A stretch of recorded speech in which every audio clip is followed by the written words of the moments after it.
Sebelum kita mulai, baiknya kami ingatkan kembali kepada kawan-kawan semua agar jangan lupa like and subscribe dan nyalakan lonceng notifikasinya biar kawan-kawan tidak ketinggalan info dan dukung terus ya channel ini.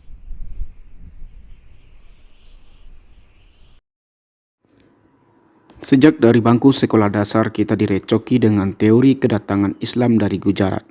Dan teori tersebut telah menjadi dominan di negara kita. Bahkan sudah hampir dianggap sebagai fakta, bukan sekedar teori lagi. Teori Gujarat menyatakan bahwa masuknya Islam ke Nusantara berasal dari Gujarat, yaitu pada abad ke-13 Masehi. Peletak dasar teori Gujarat adalah sejarawan J. Pineapple dari Universitas Leiden, Belanda. Selanjutnya, teori tersebut dikembangkan dan dipopulerkan oleh orientalis Snok Horanje dari Belanda dalam bukunya berjudul Le Arabie et les Indes Netherlands. Snok menitik beratkan pandangannya kepada Gujarat dengan berbagai alasan. Pertama, kurangnya fakta yang menjelaskan peranan bangsa Arab dalam penyebaran Islam di Nusantara. Kedua, hubungan dagang Indonesia dan India telah terjalin lama. 3. Inskripsi tertua tentang Islam yang terdapat di Sumatera memberikan gambaran adanya hubungan antara Sumatera dengan Gujarat. Kemudian ada Mukwete yang juga berpendapat bahwa asal mula Islam di Nusantara berasal dari Gujarat.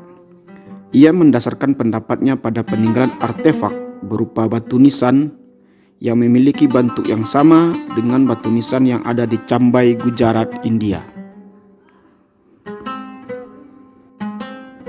Nah, marilah kita bahas satu persatu. Pertama, Islam masuk ke Indonesia pada abad ke-13.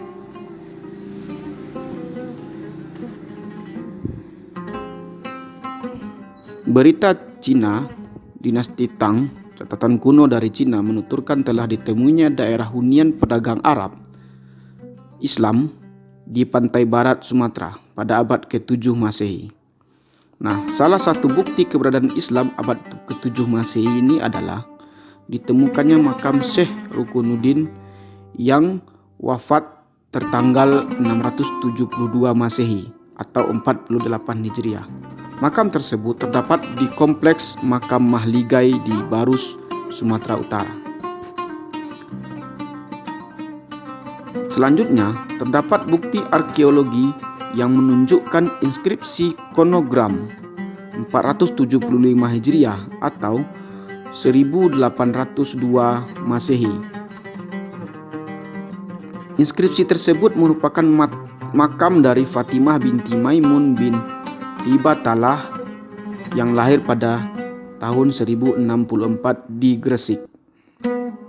Lalu, berdirinya kerajaan Samudra Pasai pada abad ke-13 yang didirikan oleh Marah Silung sebagai pemimpin pertama kerajaan Samudra Pasai yang bergelar Sultan Malik Al-Saleh atau Sultan Malikul Saleh yang berkuasa dari tahun 1267 dan 1297. Berdirinya kerajaan ini menunjukkan tidak mungkin Islam datang ke Nusantara pada abad ke-13 karena di saat yang bersamaan sudah mampu mendirikan sebuah kerajaan. Agama Hindu saja yang masuk ke Indonesia pada abad ke-2 Masehi baru bisa mendirikan kerajaan pada abad ke-4 Masehi. Itu pun terjadi dalam kondisi sosial masyarakat yang belum memiliki agama di masa itu. Bandingkan dengan India, yang menurut sejarahnya Islam masuk ke India itu sekitar abad ke-7. Tetapi kerajaan Islam pertama di India baru ada pada abad ke-12. Nah, jika kita telusuri lagi, kondisi yang terjadi di India tersebut hampir sama dengan kondisi yang ada di Nusantara, di mana saat Islam datang ke Nusantara, di Nusantara sedang banyak tumbuh kerajaan bercorak Hindu-Buddha yang pengaruhnya tidak main-main. Sebut saja Sriwijaya dan Majapahit. Yang kedua, Islam disebarkan oleh pedagang Gujarat.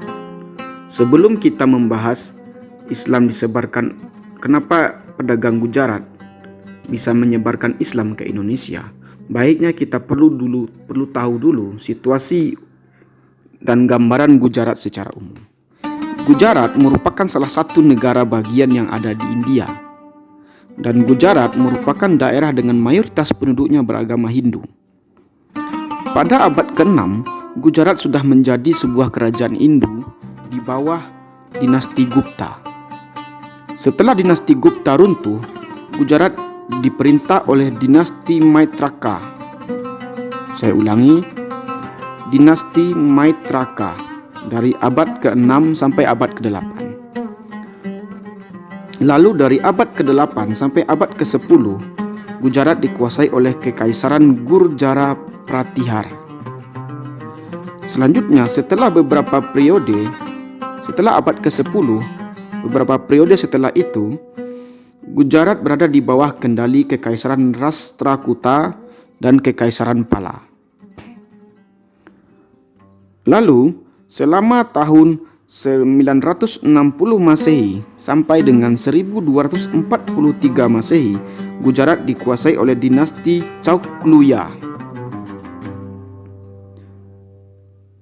Ini dari sekitar akhir abad ke-10 sampai dengan pertengahan abad ke-13.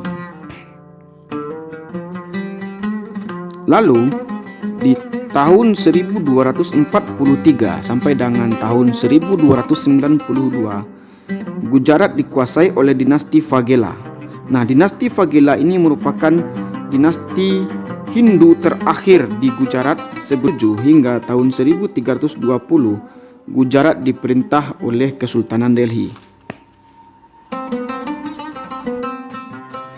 Setelah akhir abad ke-14, Gubernur Gujarat Zafar Khan Muzaffar memproklamasikan kemerdekaan Gujarat dan oleh putranya menetapkan Ahmedabad sebagai ibu kota Gujarat, sampai kemudian Gujarat ditaklukkan oleh Kesultanan Mughal pada awal abad ke-16.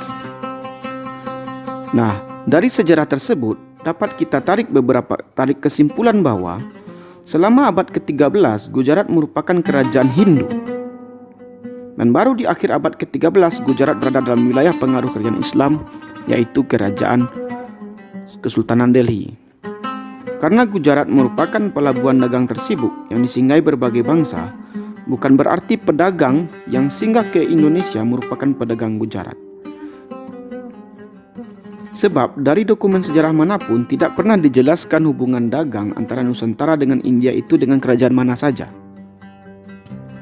Apakah kawan-kawan pernah mendengar nama-nama kerajaan yang kami sebutkan sebelumnya? Nah, selanjutnya kita melihat pada peradaban Islam yang ada di Gujarat. Gujarat pernah coba ditaklukkan oleh Qutbuddin Aiba. Qutbuddin Aiba ini adalah pendiri Kesultanan Delhi.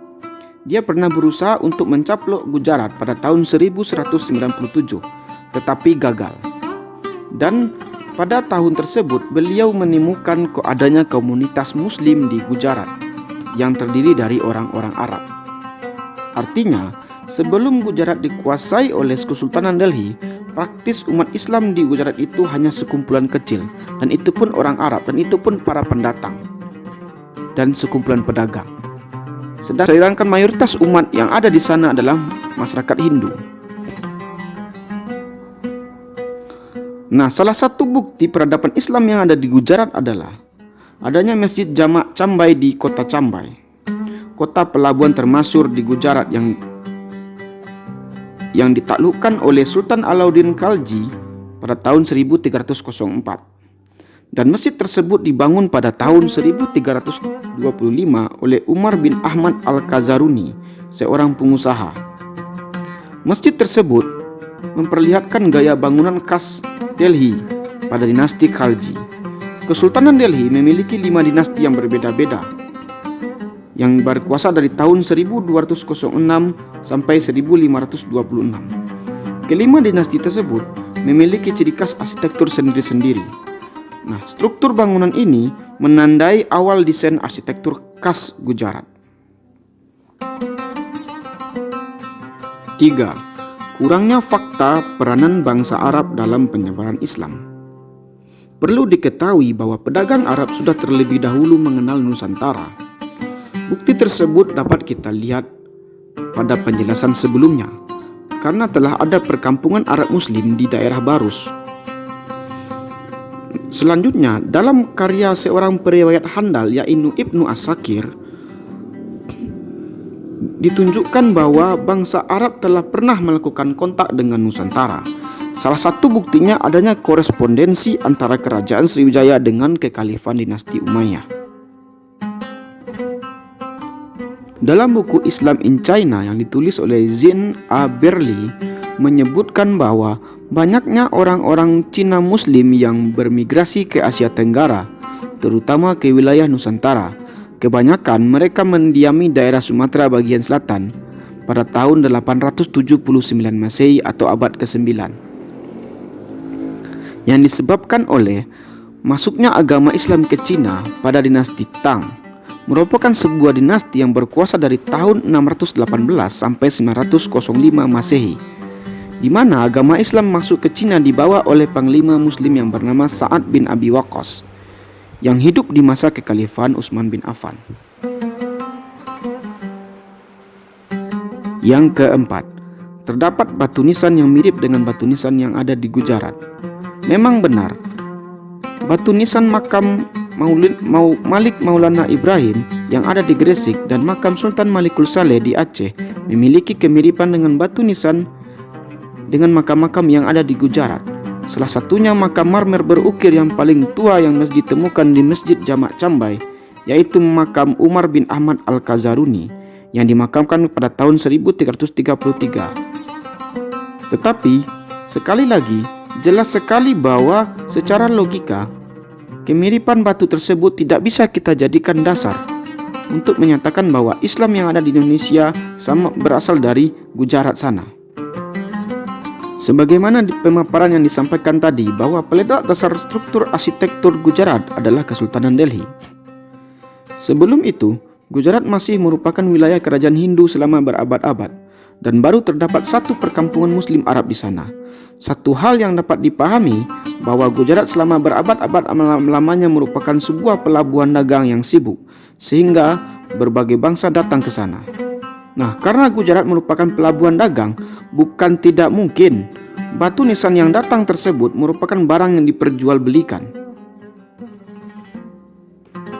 Yang menjadi pertanyaan adalah, jika pada akhir abad ke-12 saja Islam di Gujarat hanya dianut oleh sekelompok pedagang Arab saja, lalu bagaimana ceritanya Islam di Indonesia disebut berasal dari Gujarat?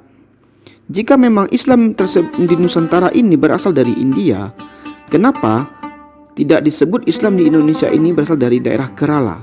Karena Kerala merupakan tempat pertama Islam datang. Sebagai buktinya, terdapat masjid tertua di sana, yaitu Ceraman Jumak. Masjid tersebut didirikan pada tahun 629 oleh Malik bin Dinar. Demikianlah hasil pemaparan kami terkait dengan sejarah Islam Nusantara. Semoga apa yang kami sampaikan ini dapat menjadi suatu informasi baru bagi kawan-kawan sekalian dan juga sebagai referensi untuk menambah pengetahuan. Demikian yang dapat kami sampaikan. Terima kasih dan salam.